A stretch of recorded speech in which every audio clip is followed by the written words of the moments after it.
this video I'm going to show you how to make a St. Louis style pizza. A St. Louis pizza is very thin crust pizza with a slightly sweet dough, moderately sweet red sauce, a very simple tomato sauce, cheese, and the difference with the cheese is it's got a little bit of a smoked flavor, which I'll show you more about later on. So this is going to be your St. Louis style thin crust pizza. Here are the ingredients that you need for the sauce. 1 8-ounce can of tomato sauce, 2 tablespoons of tomato paste. You won't need a full can, any extra you can freeze. Dried oregano, and a little bit of sugar. Here are the ingredients you'll need for the dough. Regular all-purpose flour, sugar, salt, cornstarch, baking powder, olive oil, water.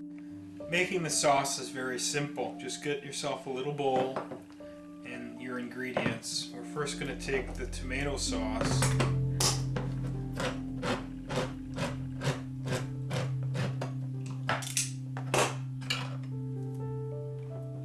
Into the bowl, and then your tomato paste, and we're only going to need a little bit of this, 2 tablespoons of tomato paste.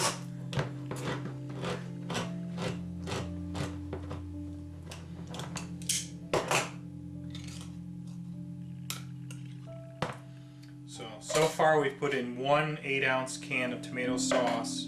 And now we're going to add about 2 tablespoons of tomato paste. It doesn't have to be exact as long as it's pretty close. The rest of this you could freeze. And then we need some sugar. And you need about a tablespoon of sugar. The sauce is a little bit sweet, which is why you have the sugar. So there's about 1 teaspoon, and maybe I'll do a little bit more. They say a tablespoon, but anywhere between a teaspoon and a tablespoon is fine. Once you have the sugar, add about 2 teaspoons of oregano. Almost a tablespoon. I just do it by eye, so however much you want. So there's the oregano. So the sauce is 8-ounce can of tomato sauce, 2 tablespoons of tomato paste, some sugar, and some oregano, and that's it. Then just stir it together till it's smooth mixed up. You want to get the tomato paste so it's well blended in.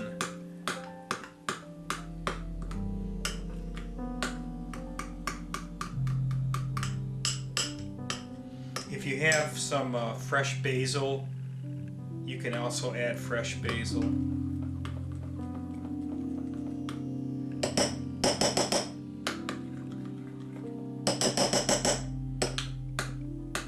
And this will be enough sauce here to make 2 12-inch pizzas, which is the amount of dough we're going to be making in a minute.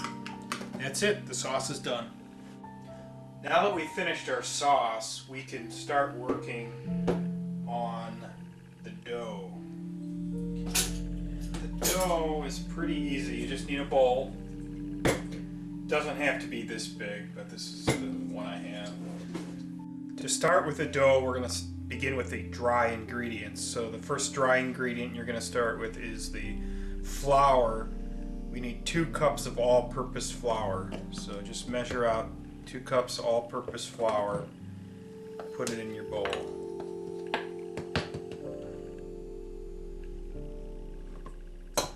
Okay, so that's the flour. Next we're going to add 2 tablespoons of cornstarch. The cornstarch is important because it allows you to make the crust tender, so it's not hard like a rock. Cornstarch also helps to dry out the dough, so that since the crust is going to be really thin, we want it to be crispy, like more like a cracker, and the cornstarch helps to do that. So 2 tablespoons of cornstarch. There's 1.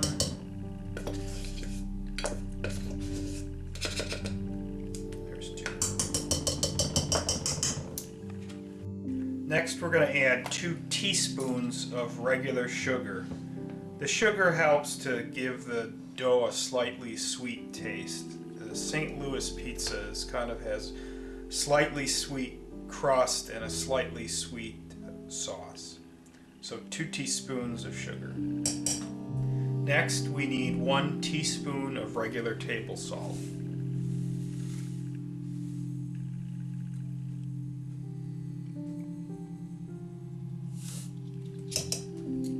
And the last dry ingredient is baking powder. Baking powder helps the dough to rise very slightly. In this recipe, it takes the place of yeast. This is not a yeast-based crust. And it works because the crust is going to be rolled out very thin. So you just need a little bit of leavener, and the baking powder is your leavener. You need 1 teaspoon of baking powder. Now, 2 things you have to be careful of with baking powder. The first thing is it does go bad over time, so make sure you have a fresh container. And the second is it's relatively salty, so you want to carefully measure and make sure that the measurement is right at the 1 teaspoon. You don't want to put too much. That's why they put this little lip on the lid, so that you could scrape off at just the right level. So 1 teaspoon of baking powder. Once you have all the dry ingredients in the bowl, just use your spoon to stir it up and make sure it's all mixed. We have not added any liquids yet. This is just the flour, the salt, the sugar, the baking powder, the cornstarch, all that stuff. So just make sure it's pretty well mixed together. Now, before we add the wet ingredients to the dough, we're going to turn on the oven and get it heated up. You want to set your oven rack to the lower middle position. This is usually about the second from the bottom. So this is where the rack is going to be, a little bit toward the bottom. Instead of using a pizza stone, which is really hard to come by, what I'm going to use is this full-size pan, but I'm not going to put it in this way. I put it in upside down, so you have a flat surface here. Now, if you have a big cookie sheet without a lip, you could use that too. The key thing is you want something, you're going to slide the pizza on here, so you don't want to slide on and have the lip of the pan block your way. So put the pan upside down, or use a cookie sheet that does not have a lip. Finally, set your oven to 475 degrees. For your liquids, you want a little more than half a cup of water. It's about a half a cup and 2 tablespoons. But start with half a cup. We can always add more water. And then you want about 2 tablespoons of olive oil. And then simply add your half a cup of water and your 2 tablespoons of olive oil to the dry ingredients. A rubber spatula to stir it together, but you could use a wooden spoon or your hands or whatever you have on hand. Just mix it up. It's usually going to end up being a little bit dry, and I often have to add more water. You don't want to add too much water, but do a little at a time. You could see, if you look closely, you could see that it's a kind of a crumbly, cracker-like dough. It's not like a bread dough. It doesn't hold itself together like a bread dough does. It's a lot more dry, and it's a lot more like you'd expect a cracker dough to look like. So this is going to need a little bit more water. I'm going to add a little bit more water now, about a tablespoon or so. Just add a bit at a time and stir it, because you don't want to overdo it.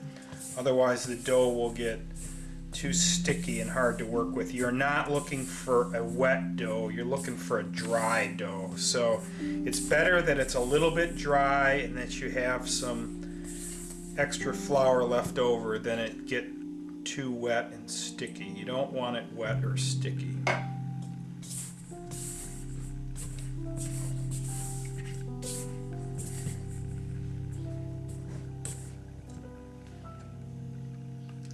More.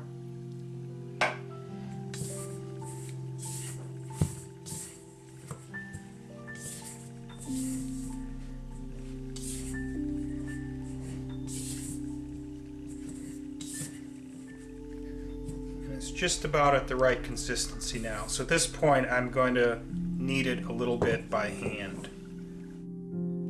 Now the key to this recipe is parchment paper. What we're going to do is we're going to roll out the dough onto parchment paper, and then the whole pizza on the paper is going to be slid onto the pan in the oven. You have to use parchment paper. You cannot use waxed paper. Waxed paper will not handle the heat of the oven. You use parchment paper. It's embedded with silicone, so it could take high temperature. This could be a little bit hard to find. You can sometimes get it in packets that are flat folded pieces. Or you can buy the Reynolds roll. This is a 30 square foot roll of parchment paper. So what you want to do is unroll about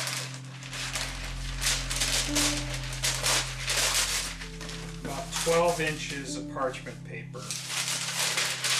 Since this is going to sit,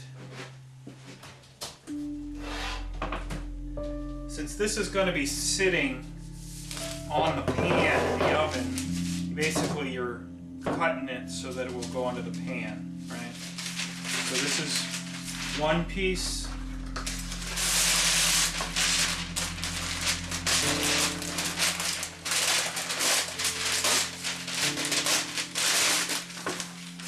And then this is the second piece. So we have two pieces because we're going to be making two pizzas. And if you want to, you can roll it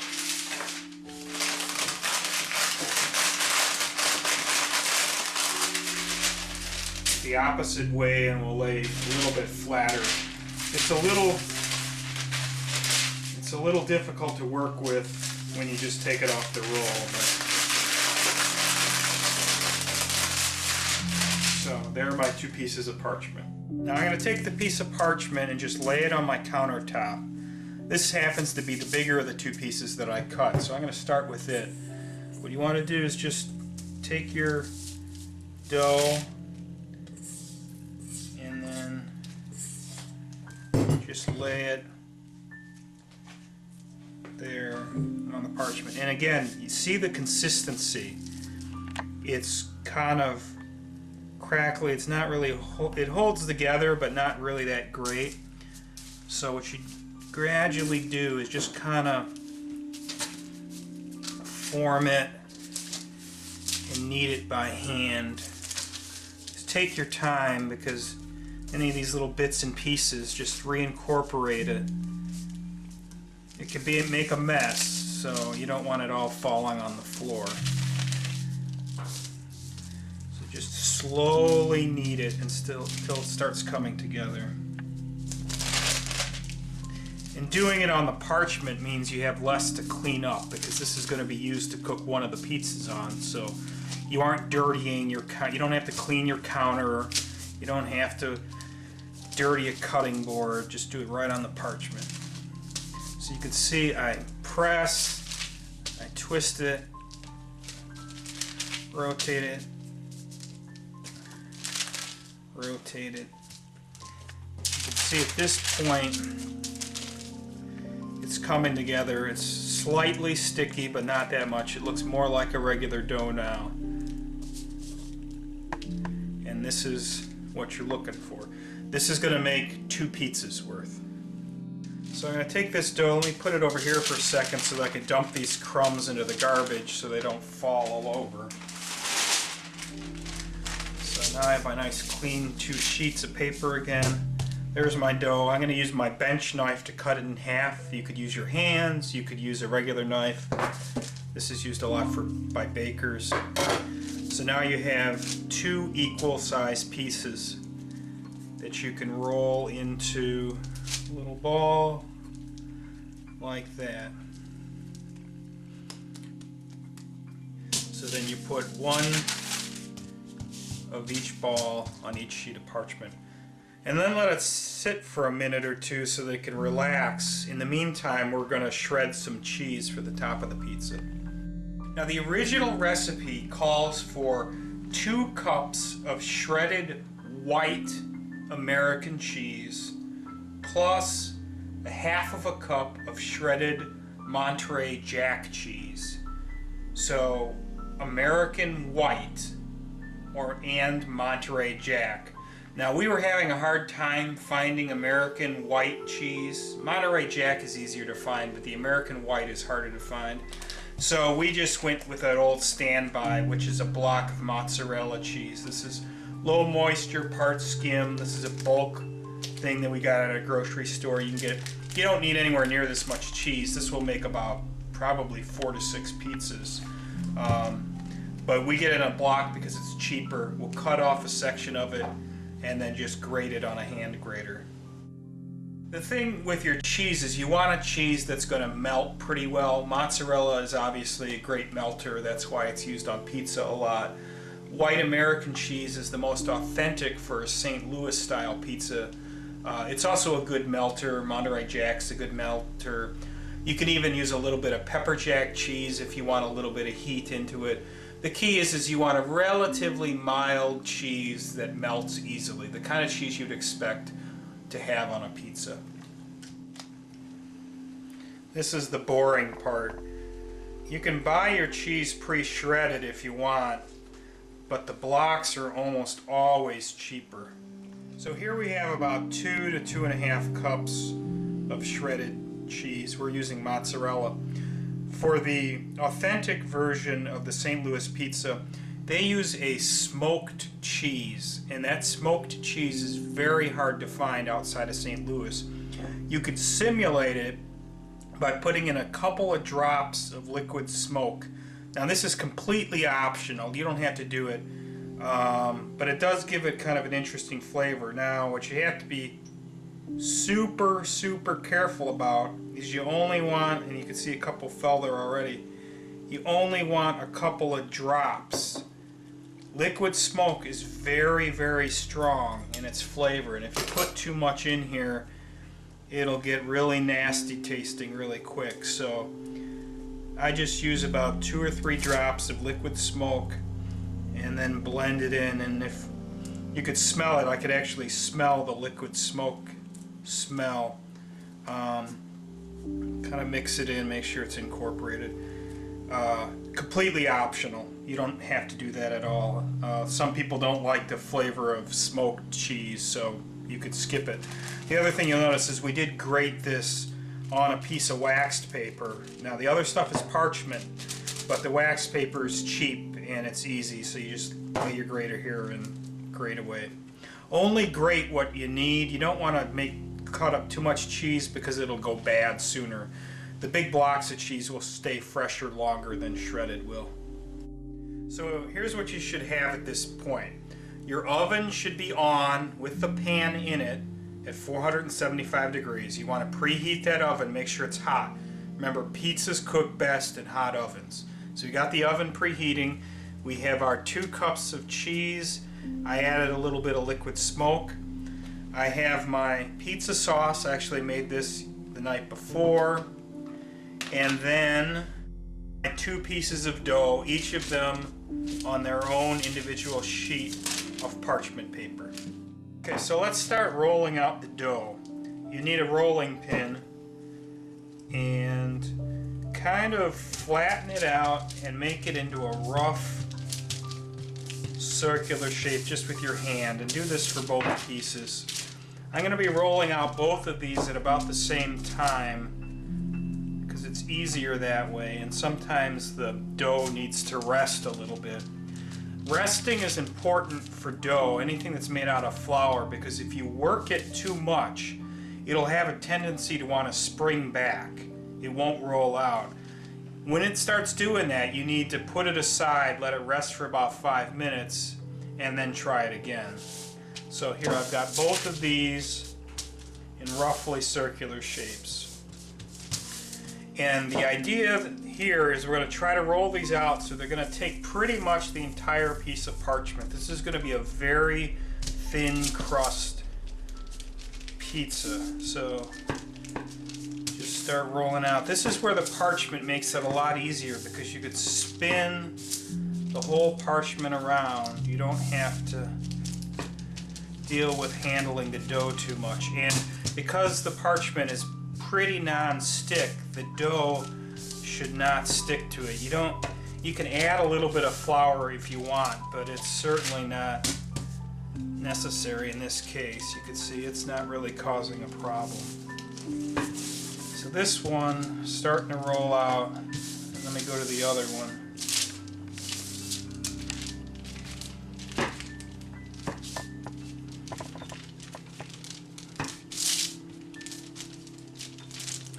They don't have to be perfect. I'm not a very good baker, so I don't usually get them very circular, but that's okay. I'm flipping it every once in a while because as you're rolling it out, it has a tendency of grabbing onto the paper and it kind of starts acting a little strange, so just flip it over every once in a while. Once it gets thinner, we won't be flipping because it'll be too hard. But all right, let's go back to the other one.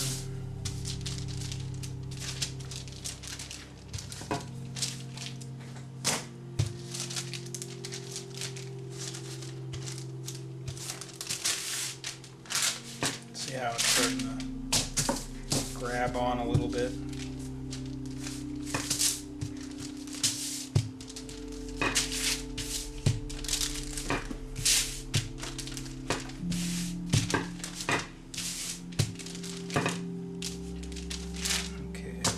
Add just a tiny bit of flour, not much. You don't want to overdo the flour.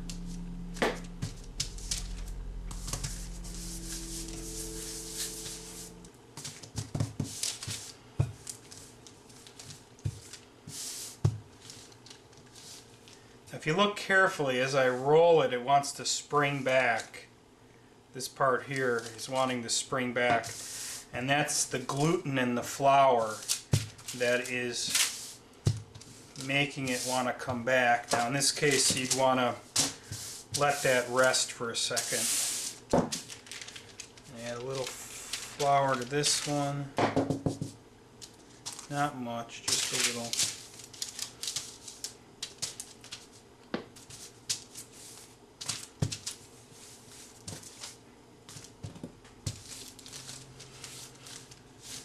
And when I'm rolling it out, I'm only applying pressure in one direction, so I'm pulling out for that pressure. Rotating, pulling out, rotating, pulling out. There's probably a better way to do it, but that's the method I use. The important point is to get it as thin and as round as you can. Now, I think both of these pieces are they keep kind of shrinking back the second after I roll them, so they're going to have to rest for a little bit. So, let me see.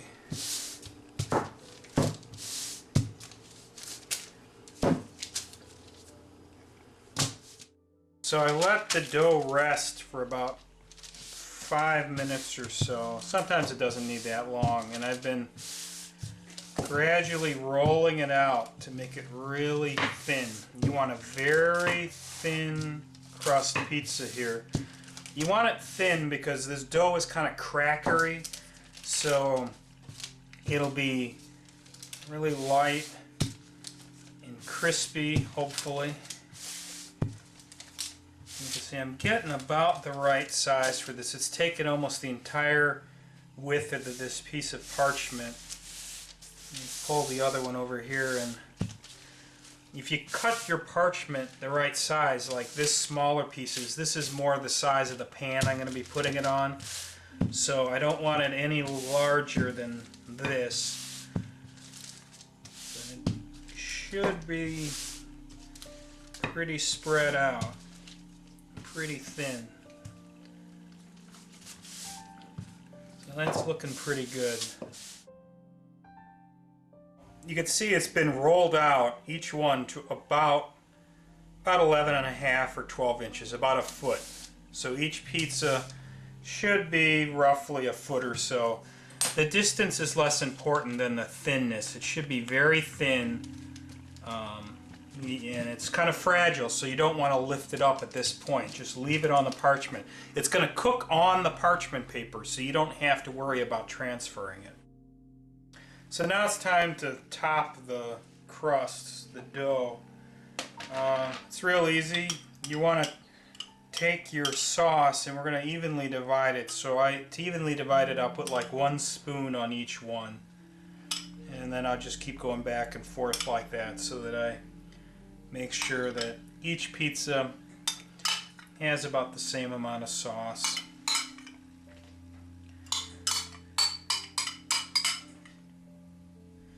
And then just spread it out. I'm using a really big spoon. This is not a normal size spoon. This is a very large spoon, but you can use whatever you have. I like these oversized spoons. Here's a regular spoon to compare it to. You can see it's pretty big. So the oversized one is nice for this sort of work.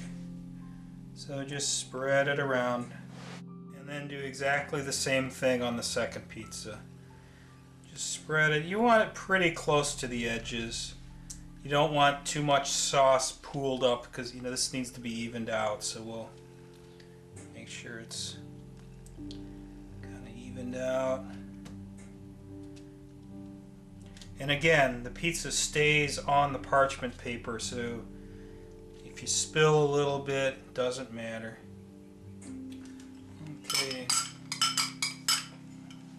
Almost finished my sauce. Now I have my cheese, and you can use as much cheese or as little cheese as you want.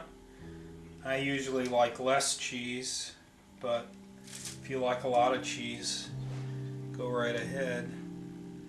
Just sprinkle it on top. Nothing really special about this. Just make sure it's even amount of cheese. If you have one person who likes cheese a lot more than the other person, having 2 pizzas is nice, because then you could have one that has a lot of cheese and one that has a little bit of cheese. At this point, you could also put other toppings on it. If you wanted to put, let's say, pepperoni or sausage, you could do that. If you're going to do pepperoni, a neat trick is take the slices of pepperoni and put them in between about 5 or 6 sheets of paper toweling, and put it all in the microwave for about 30 seconds or so. And what happens is it very slightly cooks the pepperoni, but it gets all the grease and oil out of the pepperoni, and it goes into the paper. And then use the pepperoni. It'll be a lot less greasy, and it's great for pizzas, because then you don't have those pool of grease from the pepperoni.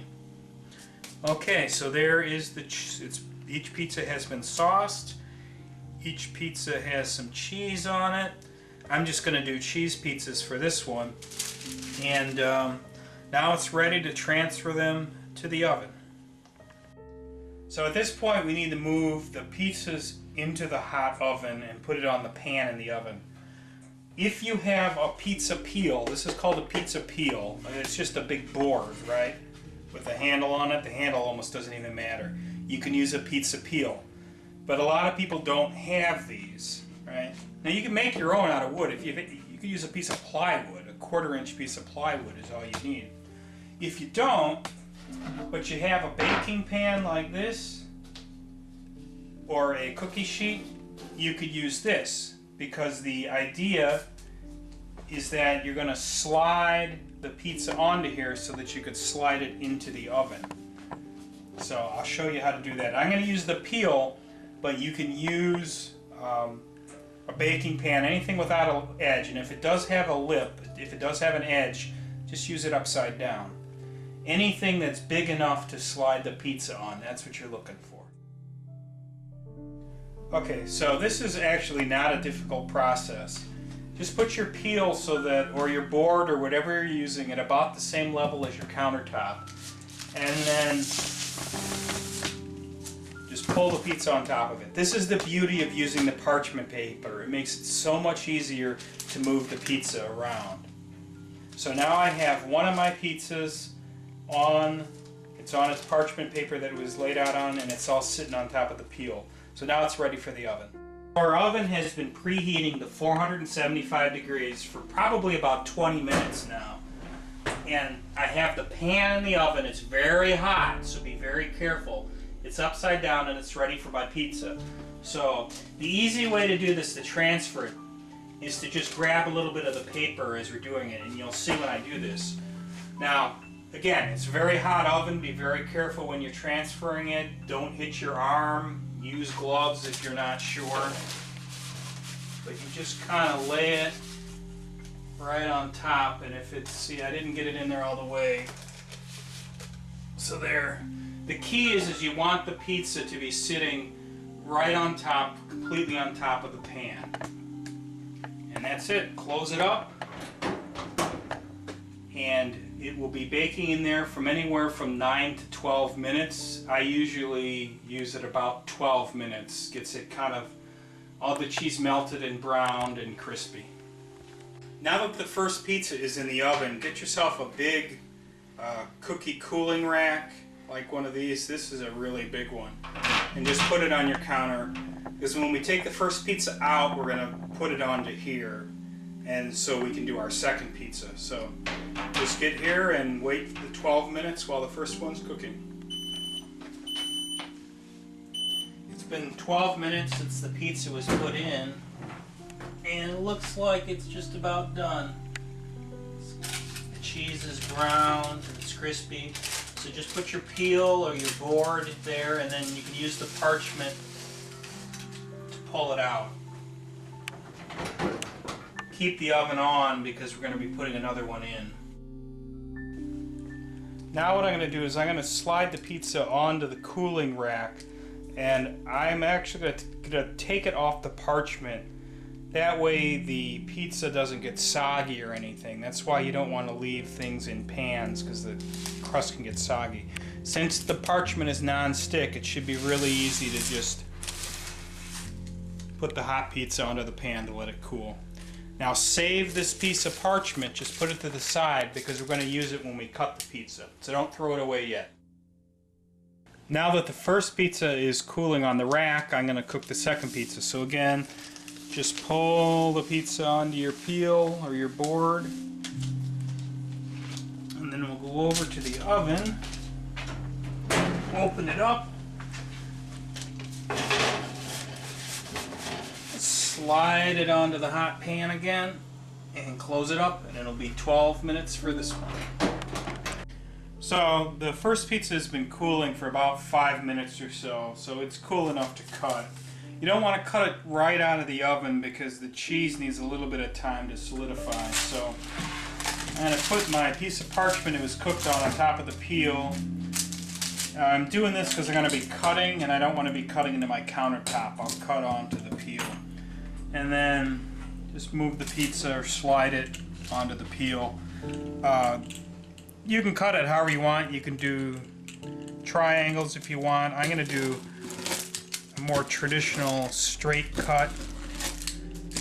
The St. Louis and some of the Chicago thin crust pizzas uses a series of straight cuts.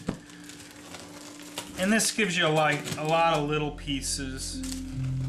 So it's kind of a nice little snack. Nobody gets anything too big. And that's it. first pizza is cut and ready for the table. So here, the nice thing about this is you can slide the whole darn thing right onto the table and start eating. It's been 12 minutes, so our second pizza should be done. Looks like it is. Just slide it out. Make sure to turn off your oven because you don't need your oven anymore. And then we'll do what we did before. Transfer it to the cooling rack. And then let it cool for about 5 minutes or so. Now the second pizza has cooled for about 5 minutes or so. So just put it back on its parchment on top of the wood again, and we'll cut this one basically the same way we did the other one, just into squares. You can do triangles. You can do whichever shape you'd like.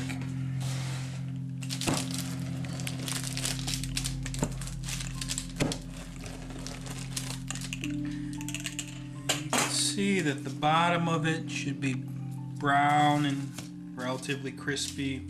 The cheese is nicely browned. That's what you're looking for. And the crust is very thin. So that's kind of what you were looking for in your pizza. And the nice thing is, once you're done with your plate here, you just crumple it up and throw it out.